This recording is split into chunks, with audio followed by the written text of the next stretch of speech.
I discovered my wife hired a professional stand-in to attend our couples therapy.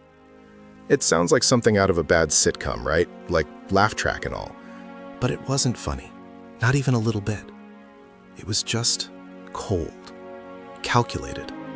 Like finding out the person you thought you knew, the one you built a life with, was a stranger all along. So hey, if you're finding this story resonates with you, if you've ever felt that gut-wrenching betrayal, that complete disorientation, hit that subscribe button, give this video a like, share it with anyone who might need to hear this, and leave a comment below. Let me know your thoughts, your own experiences, anything. Your engagement helps stories like this reach more people who might be going through something similar.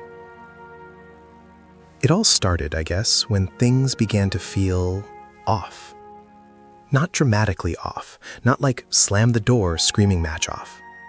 It was quieter, subtler, like a hairline fracture in a glass tabletop. You don't notice it at first, but you know it's there, weakening the whole structure. Sarah and I, we'd been together for 7 years, married for 5.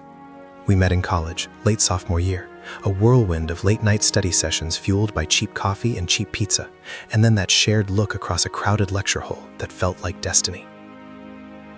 She was everything I wasn't. Organized where I was messy, confident where I was hesitant, bright where I felt adequately lit. We were that couple, you know? The one everyone envied, the Instagram perfect couple. Except we didn't have Instagram back then, just shared MySpace top 8s and agonizingly long AIM conversations. We bought our first house in a quiet suburban neighborhood, the kind with perfectly manicured lawns and kids' bikes left out on driveways. We talked about the future, about kids, about growing old together. It was all so real, so solid. The first crack, I think, was the therapy. Couples counseling. Sarah suggested it. She's always been the proactive one.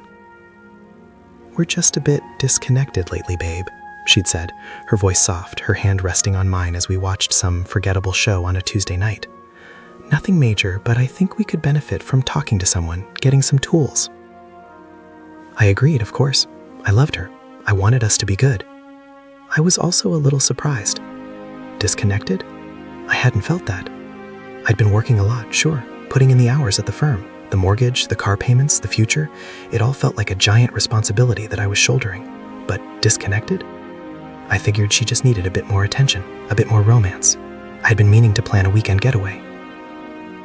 So we found a therapist, Dr. Evans, nice woman, older with kind eyes and a calming presence. Our first session was okay, awkward mostly. We sat on separate couches, the air thick with unspoken things. Sarah talked about feeling unheard, about me being distant. I tried to explain, to defend myself, but it came out sounding defensive, accusatory. Dr. Evans just listened, nodded, and offered gentle prompts. "And how did that make you feel, Mark?" she'd ask, her voice a low hum. I felt frustrated, like I was failing at something I didn't even understand. We went for about 6 weeks, every Thursday night, 7 p.m.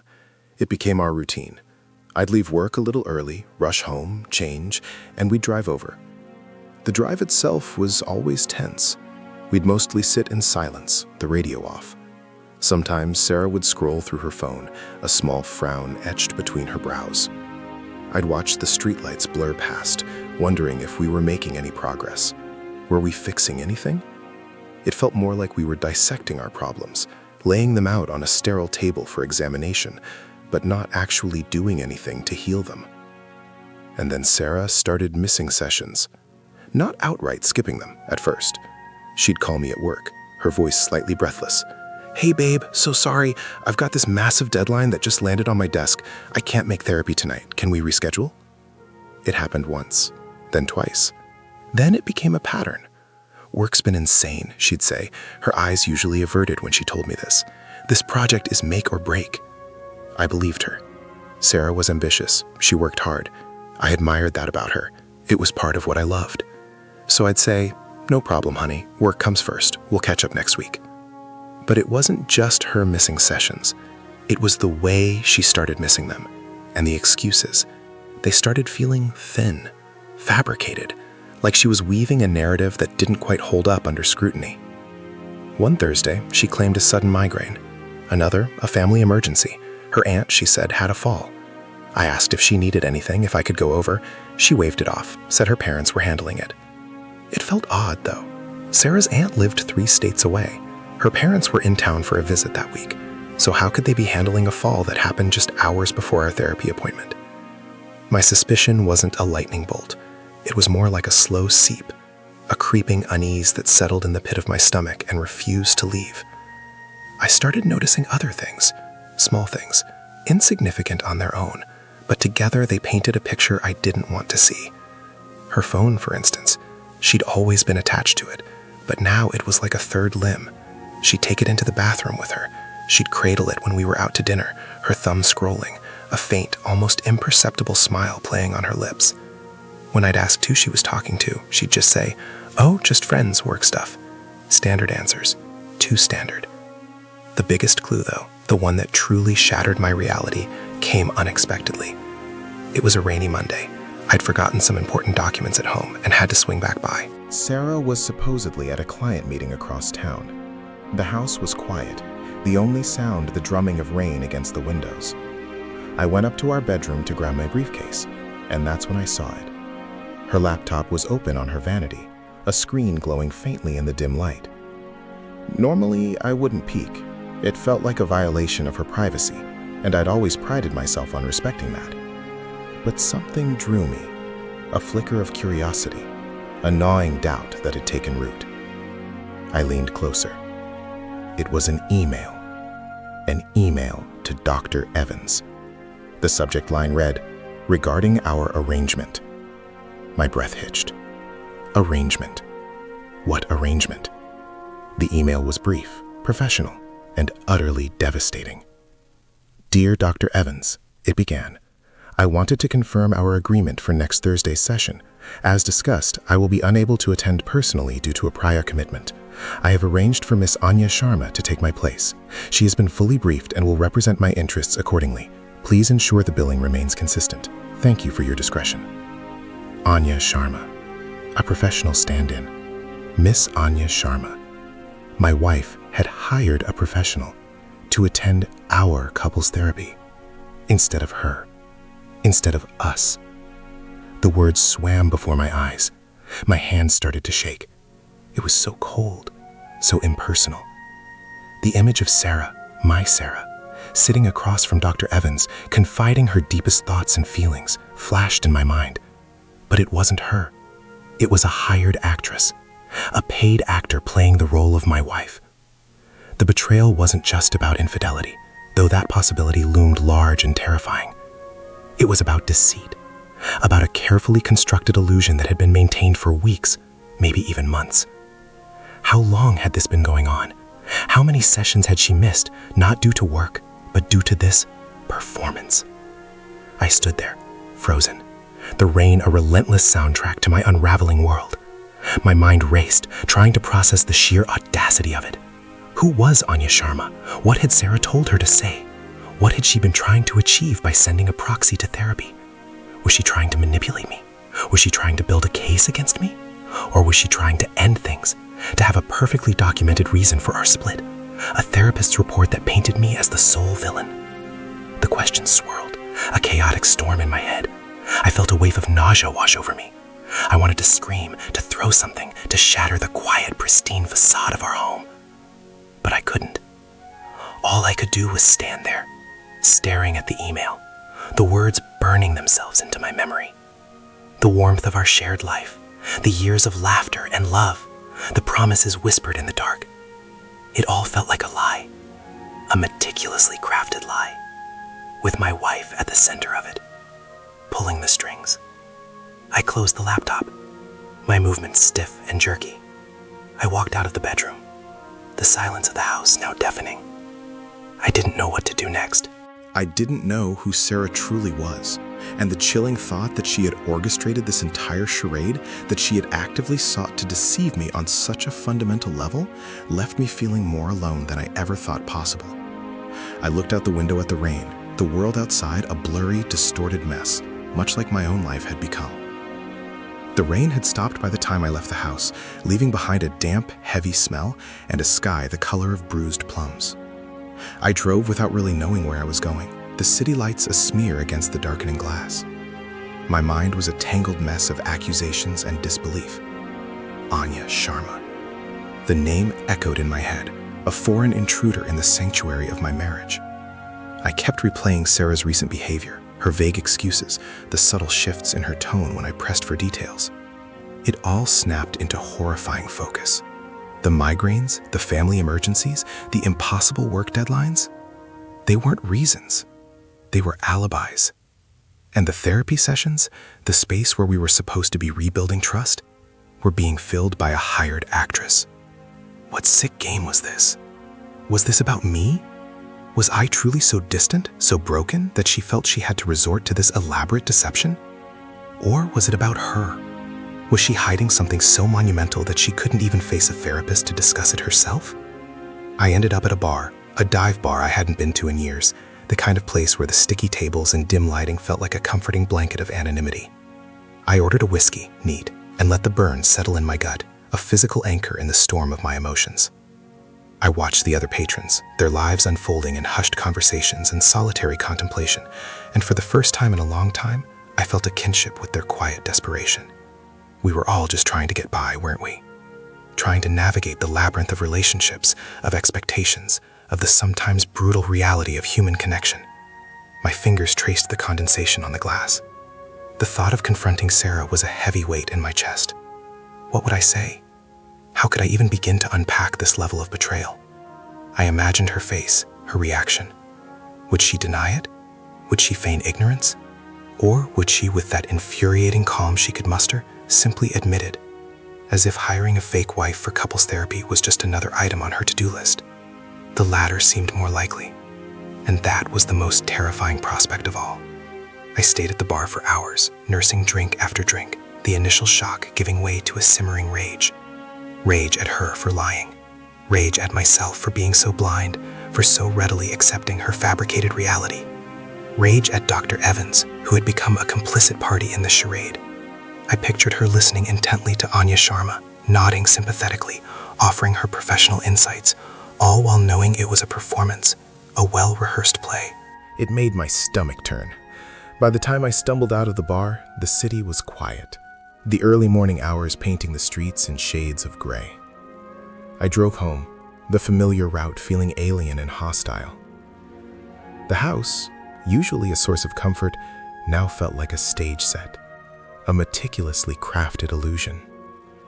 I let myself in, the silence amplifying the frantic beating of my heart.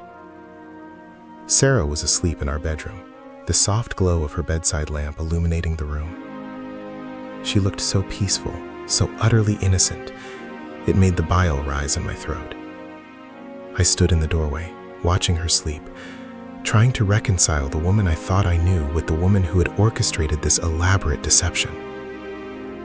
Every shared memory, every whispered promise, every intimate moment felt tainted, viewed through the lens of this new, horrifying truth.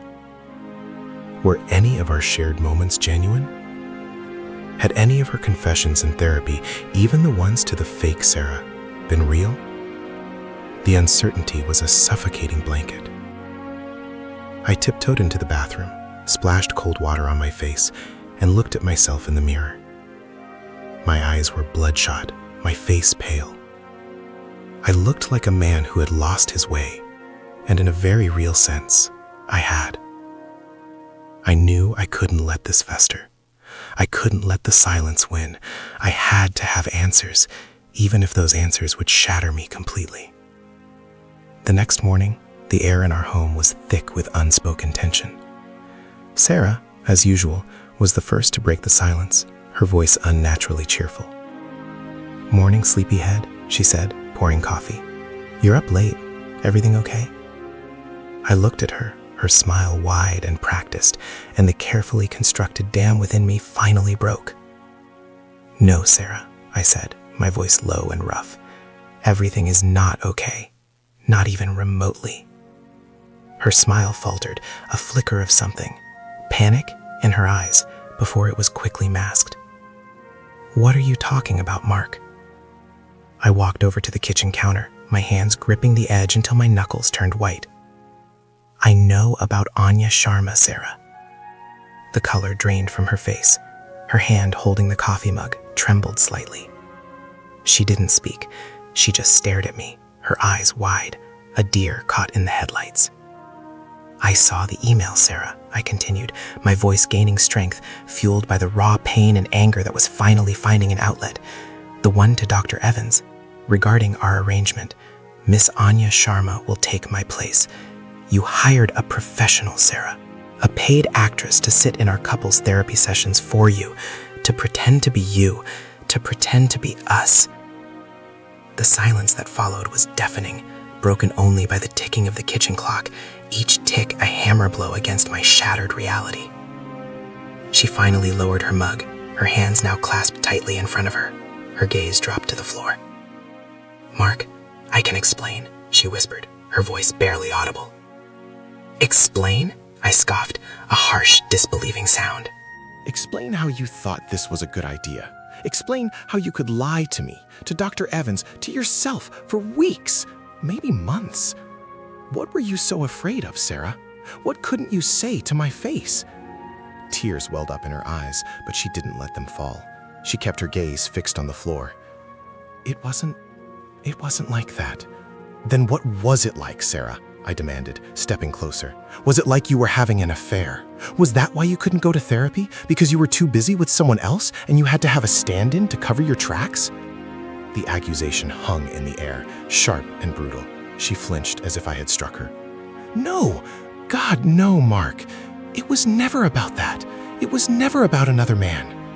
Then what was it about? My voice cracked with frustration and a desperate need for the truth, any truth that wasn't this monumental lie. Was it about wanting to divorce me? Were you trying to build a case so when you left, you'd have a therapist's report to back you up, telling you how awful I was? Her head snapped up, her eyes blazing with a mixture of pain and indignation. How can you even think that? After everything we've been through? That's not what this is about at all. She took a shaky breath, her voice trembling. It's about me, Mark. It's about what I've been hiding, what I've been terrified to admit, even to myself. This was a new turn, a new layer of deception I hadn't even considered. Hiding? What have you been hiding, Sarah?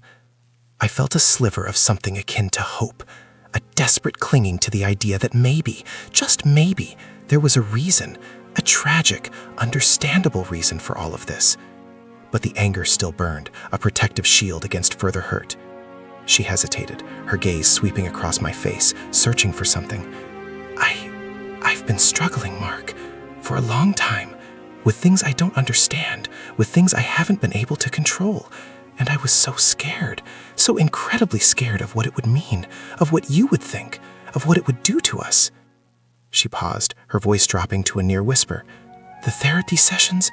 I couldn't face them because I was afraid that if I started talking about it, truly talking about it, it would all fall apart, that you'd see me, the real me, and you wouldn't want me anymore. My mind reeled. This was so unlike the Sarah I knew, the confident, self-assured woman I had fallen in love with. What was she talking about? What hidden struggle was so profound that it drove her to such extreme measures? What real you, Sarah? I asked, my voice softer now, laced with a dawning confusion and a flicker of apprehension. What are you talking about? What have you been struggling with? She finally met my eyes, and in their depths, I saw a raw vulnerability I hadn't witnessed in years, a vulnerability that warred with the carefully constructed persona she usually maintained. I haven't been honest about everything, Mark. About my past, about who I really am. She took another deep, shuddering breath, her gaze unwavering. There's something I need to tell you, something that changes everything. It's why I couldn't be honest with Dr. Evans, because I couldn't even admit it to myself until recently. She opened her mouth to speak, a single tear finally escaping and tracing a path down her cheek. But before she could utter another word, the front door burst open, the sound echoing through the house like a gunshot. Standing in the doorway, silhouetted against the bright morning light, was a woman. She was tall, with sharp features and an air of no-nonsense confidence. She looked directly at Sarah, her expression unreadable. "Sarah," the woman said, her voice clear and sharp, We need to talk, now, before he finds out everything. My head snapped towards the newcomer, my heart pounding a frantic rhythm against my ribs. Who was this woman? And what did she mean before he finds out everything? The air crackled with an unspoken threat, a palpable tension that filled the room. Sarah's face, already pale, turned a ghostly white. Her eyes darted between me and the stranger, a silent plea, a desperate terror etched on her features. The mystery deepened, twisting into a knot of suspicion and fear, leaving me standing on the precipice of a revelation I was utterly unprepared for. What had I stumbled into?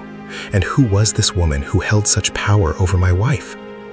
The woman in the doorway, her gaze locked onto Sarah, felt like a character ripped from a tense drama, and I was suddenly thrust into the role of unwitting audience.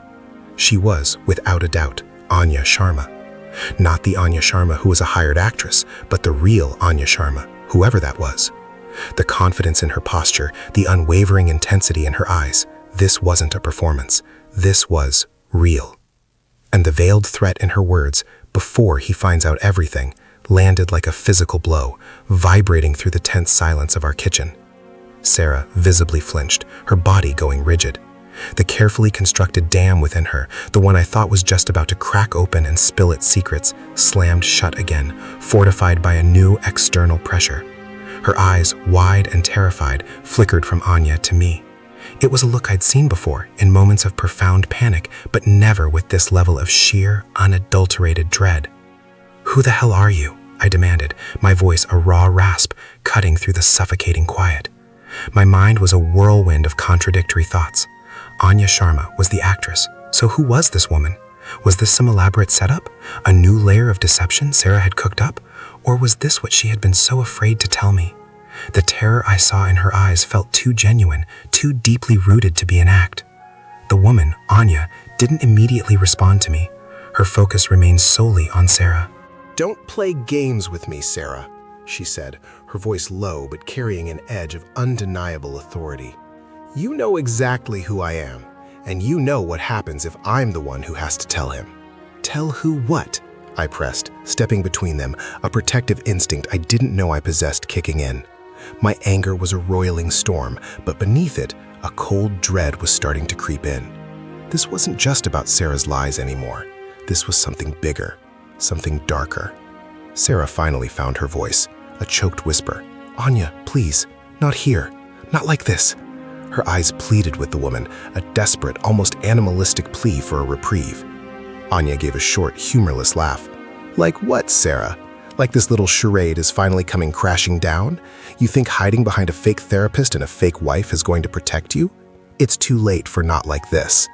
She took a step into the house, her presence immediately filling the space, pushing out the familiar domesticity, replacing it with an unsettling tension. "He deserves to know the truth, and if you won't tell him, I will." My gaze snapped back to Sarah. "Tell me what, Sarah? Who is he? What are you hiding? You hired an actress to impersonate you in therapy, and now some woman shows up saying she's going to tell me the truth about who you're hiding from? What is going on?" My voice was rising, a desperate, confused clamor against the escalating drama. The carefully prepared questions about her lies, her therapy, Anya Sharma, the actress, felt trivial now, like dust motes in the face of this looming unknown storm. Sarah's shoulders slumped. The fight seemed to drain out of her, leaving her looking fragile, utterly exposed. She sank onto one of the kitchen chairs, her head in her hands. "Mark," she began, her voice muffled by her palms. I didn't want you to find out like this. I didn't want anyone to find out." Anya watched her, her expression unreadable, but her posture suggesting a grim satisfaction. She didn't offer comfort, didn't soften her stance. She was a force of nature, here to deliver a reckoning. "Find out what, Sarah?" I repeated, my voice shaking. I felt like I was on the edge of a precipice, the ground beneath me crumbling. Sarah looked up, her eyes red-rimmed, and for the first time I saw not just fear, but a profound, bone-deep shame. She's not a stranger, Mark. She's connected to my past, to a past I thought I'd buried." She looked at Anya, a silent conversation passing between them. "A past I didn't want you to ever know about." "What past?" I pressed, my blood running cold. The image of Sarah, the woman I knew, the woman I loved, began to fracture, revealing a shadowy, unknown landscape beneath.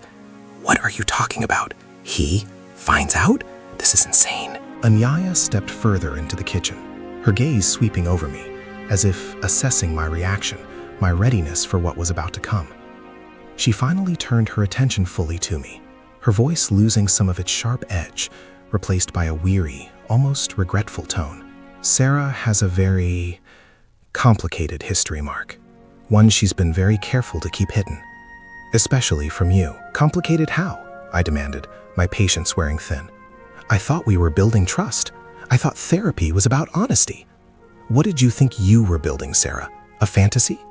The anger was back, hot and furious, a desperate defense against the unraveling of my reality. Sarah shook her head, tears now streaming freely down her face. It wasn't a fantasy, Mark. It was survival. My survival. And I was so afraid that if you knew the real me, you wouldn't survive it with me. The real you?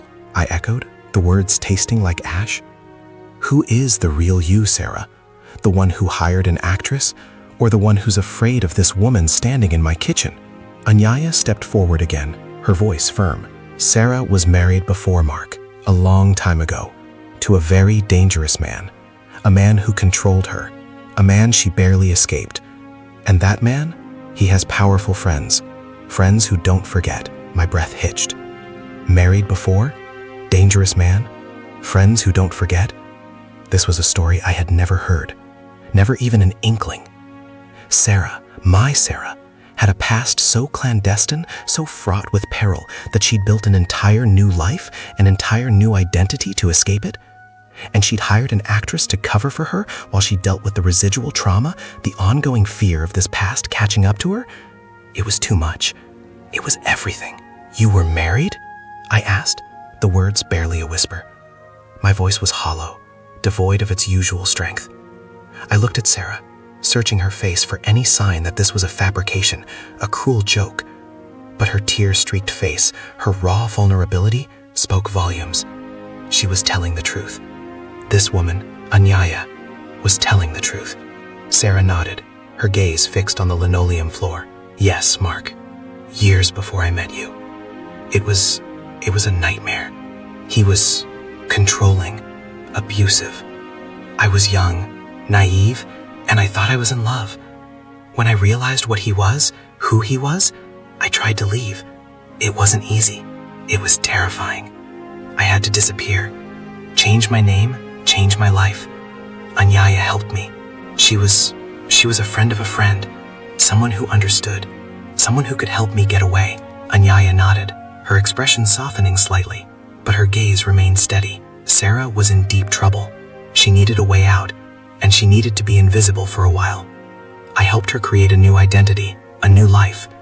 We kept in touch, just to make sure she was safe. But lately, things have gotten complicated again. He's back. Or at least, his people are. His people? My voice rose again, a primal fear clawing at my throat. What are you talking about? Who is this guy? His name was Julian, Sarah said, her voice trembling. Julian Thorne. He was powerful, ruthless, and when I left, I took something of his, something he couldn't afford to lose. He swore he'd find me, and Anya warned me that he's been making inquiries, making noise. His network is extensive. I stared at them, trying to process the enormity of it all. The lies, the deception, the fake therapy sessions, it all stemmed from a desperate attempt to protect herself from a ghost of her past, a phantom from a life I never knew existed. The anger began to ebb, replaced by a sickening wave of guilt and a dawning horror. I had been so focused on her perceived betrayal, her dishonesty, that I hadn't considered the possibility of a terror so profound that it would drive her to such extreme measures. So, Anya Sharma, I said, the name now carrying a new weight, a new significance. She wasn't an actress. She was your protector, your confidant. Anya nodded. She is, and she's been keeping tabs on Julian's movements. But he's getting closer, Sarah, and he's asking questions about you, about your current life. He's not going to stop until he finds you, and when he does, he won't stop at just you. Her gaze flickered towards me, and I understood the unspoken threat. Julian Thorne wasn't just after Sarah. He was after anyone she cared about, me included. The implications slammed into me with the force of a tidal wave. The secret therapy sessions weren't about our marriage problems, not solely. They were about Sarah's deep-seated trauma, her fear of exposure, her struggle to maintain a fragile peace. She had been living in constant fear, and the thought of me, her husband, being drawn into that danger, it was a burden she couldn't bear to share. "And the therapy?" I asked, my voice barely a whisper. "The fake therapist." "I couldn't face it," Sarah choked out, burying her face in her hands again. I couldn't even say Julian's name out loud. I couldn't admit what I'd done, what I'd taken, the fear I still felt. I was so afraid of breaking, of losing myself completely. Anya suggested. She thought having Anya, who knew the truth, pose as me would allow me to process it, in a way, to have a sounding board without revealing the whole story. It was a terrible idea, a desperate, stupid idea. "But the emails," I said, the memory of them still sharp, the arrangement to Dr. Evans. Anya stepped in. "That was me, Mark. I sent those emails. Sarah was too afraid to even initiate contact. She was too terrified that if she started talking about Julian, she'd unravel. I was trying to help her get some kind of professional support without triggering her. It was misguided, I admit, but the intention was always to keep Sarah safe, and to keep you safe from her past." I looked at Sarah, at Anya, then back to Sarah.